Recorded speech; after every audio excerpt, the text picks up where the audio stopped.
할렐루야. 우리 회복교회 1일 설교 시작하겠습니다. 오늘도 로마서 1장 1절을 또 보도록 하겠습니다. 로마서 1장 1절 제가 읽겠습니다.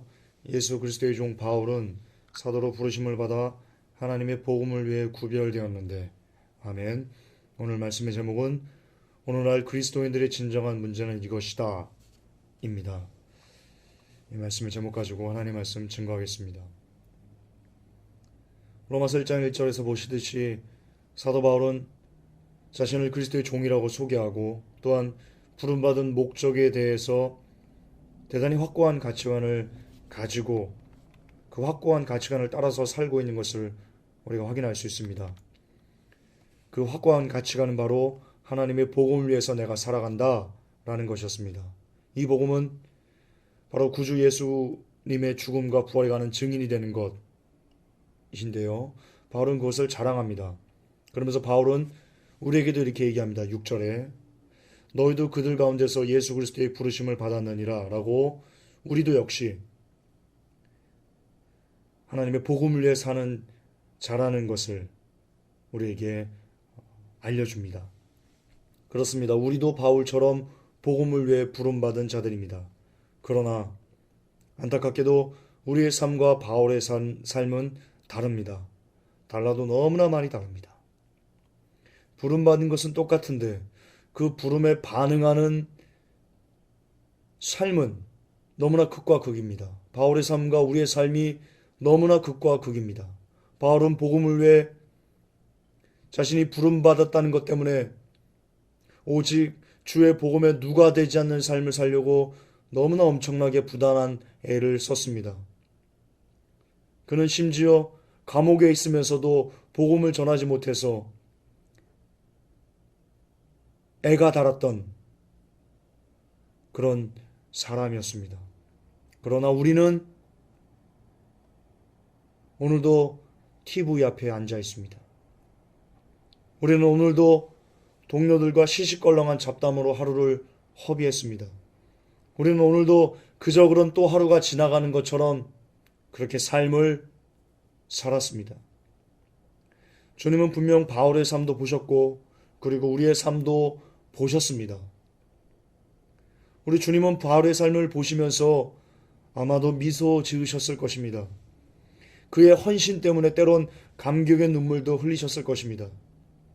그가 바울이 죽은 이신 예수 그리스도를 향해서 바치는 그 눈물겨운 뜨거운 충성 때문에 우리 주님은 보좌에서 벌떡 일어서셨던 적이 한두 번이 아니셨을 것입니다.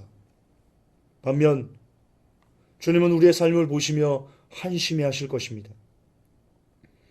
우리의 때가 덕지덕지 묻어있는 이 더러운 마음 때문에 우리 주님은 그것을 보시는 것이 역겨우셨을 것입니다. 복음에 합당한 삶을 살지 못하는 세상 사람들과 전혀 구별되지 않은 모습으로 살아가는 우리의 삶을 보시면서 차마 주님은 그것을 보실 수 없으셔서 외면하셨을 것입니다. 우리의 죄로 인해 씻지 않은 그 냄새로, 회개하지 않은 그 더러운 냄새로 인해 주님은 코를 틀어 막으셨을 것입니다. 그렇게 우리는 냄새나는 월요일부터 토요일까지의 삶을 살고는 주일 버젓이 성경책을 옆구리에 끼고 아주 말끔한 옷을 차려입고 예배당에 와서 아이고 목사님, 아이고 장로님, 아이고 집사님 하면서 찬양하고 기도하는 척도 하고 예배드리는 척도 하고 그렇게 주일을 보내고 어서 빨리 목사님 왜 이렇게 설교가 길어? 빨리 끝나고 가족끼리 캠핑장 가야 되는데 빨리 데이트 가야 되는데 목사님 했던 얘기 또 하시고 라며 어서 빨리 속히 예배가 끝나기만을 기다리며 주일 예배를 마무리합니다. 그런 우리의 외식에 그러면서 예배 드릴 때 예배 잘 드렸다. 헌금 드렸으니 됐죠? 11조 드렸으니 됐죠? 라고 하면서 마치 예배 드리는 것을 하나님께 무언가를 대단히 좋은 것을 드린 것인 양, 마치 적선하듯이 예배를 드리고 나서는 예배당을 나오는 우리들의 모습, 우리들이 더러운 외식에 대해 주님은 대노하셔서 이렇게 말씀하실 것입니다. 이 회칠한 무덤 같은 놈들아!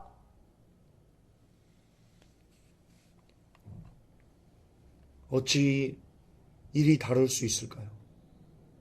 같은 성령님이신데 2000년 전에 바울에게 역사하셨던 성령님도, 그리고 지금 이 시대에 역사하시는 성령님도 동일한 성령님이신데 왜 바울은 부름에 합당한 삶을 살며 주님의 심장을 뛰게 하는 삶을 살았고 우리는 오히려 주님의 심장을 짜증이 나도록 만들며 살아가는 걸까요? 저는 그 답을 로마서 1장 11절에서 찾고자 합니다. 바울은 이렇게 얘기합니다. 내가 너희를 간절히 보고자 한다. 왜냐하면 내가 너에게 영적 선물을 나누어 주고 싶어서 그렇다.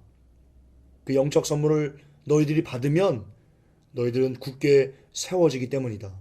너희도 나처럼 내가 주의 복음을 위해 살듯이 너희들도 그 영적 선물을 받게 되면 너희들도 나처럼 복음을 위해서 그렇게 살 수 있게 될 것이기 때문이다.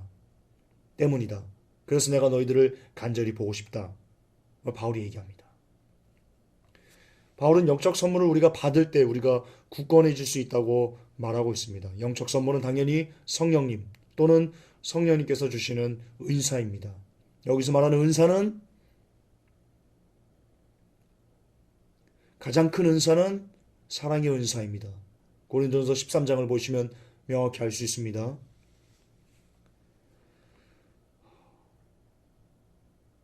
우선 우리는 은사를 떠나서 이 성령님에 집중해야 됩니다. 성령님 오시고 은사지요. 은사나고 성령님이 나지 않으셨습니다. 그런데 우리는 은사는커녕 은사를 주는 그 본질인 성령님조차 받지 않았다는 것. 그게 오늘날 그리스도인들의 가장 심각한, 가장 절체절명의 무서운 사실입니다. 그동안 우리는 너무나 오랫동안 칼빈주의식 구원론에 길들여졌기 때문에 우리가 교회에 나온 것은, 그리고 영접 기도하면 이꼬로 이미 우리가 성령님을 받은 것이고 성령님께서 우리를 인도하셨기 때문에 우리가 교회에 나오게 된 것이고 구원받은 것이다 라고 배워왔습니다. 그러므로 교회에만 오면, 영접 기도만 하면 이미 성령님을 받은 것이다, 구원을 이미 끝난 것이다 라는 아주 쓰레기 같은 구원론에 우리가 길들여졌습니다. 그러나 듣기 싫으시겠지만 아마도 이 설교를 듣는 여러분들 중 상당수는 여전히 성령님을 받은 적이 단 한 번도 없을 것입니다. 영접기도 나부랭이 따위는 성령님이 임재하시는 통로가 아니기 때문입니다. 왜 김전사 나 찬양하면 눈물 나. 나 기도하면 방언도 하는데, 야 나 신유도 경험했는데, 이것저것 다 경험했는데. 그래요? 성령 받으면 분명히 하나님께서는 성경에 우리가 9가지의 열매를 맺을 수 있다고 했지. 성령 받으면 찬양하면서 눈물 난다고? 어떤 것을 경험한다고?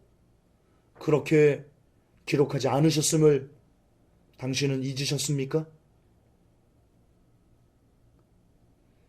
좋습니다. 100번 양보해서 그것을 성령님께서 말미암은 경험이라고 치부하겠습니다.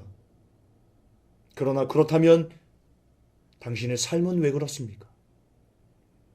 우리의 삶은 왜 그렇습니까? 성령님께서 당신 안에 계신다면서 어찌 그렇게 남편에게, 아내에게, 자녀에게, 부모에게 함부로 말할 수 있습니까? 성령님께서 그렇게 하라고 시키시던가요? 아내나 남편이나 자녀나 부모에게 AXX야 라고 하면서 마음껏 저주를 퍼부으라고 하던가요? 그리고 가서 교회에서 눈물 흘리며 찬양하면 끝나나요? 그리고 나서 가족들은 여전히 내 말 때문에 상처 입어가지고, 내 가까운 지인들은 나의 말 때문에 상처 입어가지고 막 꿍하고 있는데, 나 혼자 가서 예배 드리면서 눈물 콧물 쏟으며 기도하고 마음 편안하게 하고 오면, 그러면 다 끝나는 겁니까? 그러면 성령 받은 겁니까? 성령님께서 당신 안에 계신다면서 어찌 그렇게 포르노를 장시간 동안 시청하고, 그리고 컴퓨터에 저장해 놓고, 그러고 나서도 아무런 일말의 죄책감도 느끼지 않는 짓을 자행할 수 있다는 말입니까?